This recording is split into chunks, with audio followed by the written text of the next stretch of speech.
ប្រមុនដល់ល្អបំផាត់សម្រាប់ស្បែកសភ្លឺថ្លាបំបត្តិស្នាមអុចខ្មៅស្បែកសមិនស្មើគ្នានិងកាត់បន្ថយសញ្ញានៃភាពចាស់អ្វីដែលបងប្អូនត្រូវការមានដូចជាម្សៅអង្ករជួយឲ្យស្បែកភ្លឺថ្លាបង្រួមរំញើសបន្តឹងស្បែកមុខនិងផ្ដល់សំណើមដល់ស្បែកហើយបងប្អូនត្រូវការតែជួយកាត់បន្ថយការកើតពុនប្រឆាំងសញ្ញានៃភាពចាស់និងជួយបង្កើន collagen ហើយបងប្អូនត្រូវការអំពិលទុំអាចជួយស្បែកភ្លឺថ្លាកាត់បន្ថយស្នាមជាំនិងប្រឆាំងនឹងសញ្ញានៃភាពចាស់ហើយបងប្អូនត្រូវការទឹក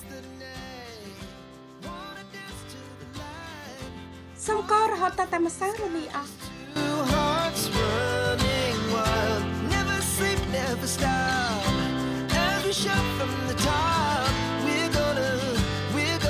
រួចយកទៅដាក់ចម្អិនឲ្យបើកភ្លើងតិចបន្តកករហូតតែបងប្អូនទទួលបានល្បាយដែលខាប់ល្មម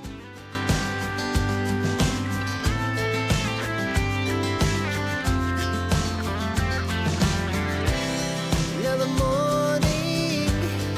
is the afternoon. We lay awake in bed.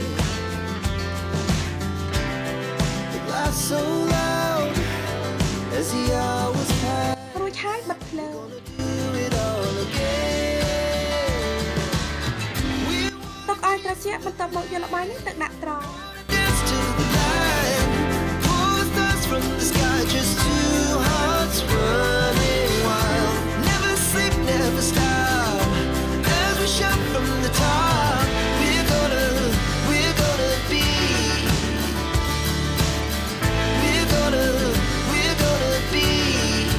Two hearts running wild. ហើយបងប្អូនត្រូវការទឹកខ្មុំជួយផ្ដល់សំណើមប្រឆាំងភាពចាស់សម្អាតនិងការពារស្បែក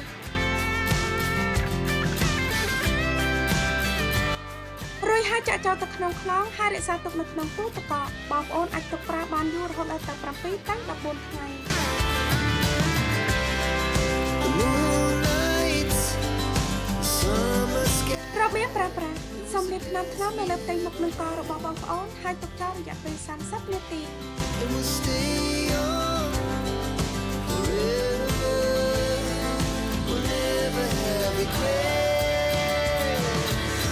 We wanna chase បន្តមកម៉ាស្សាថ្នាំរួចលាងទឹកចេញ us to the light.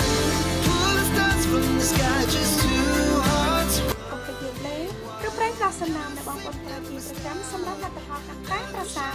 សូមប្រើប្រព័ន្ធនេះម្ដងក្នុងមួយថ្ងៃ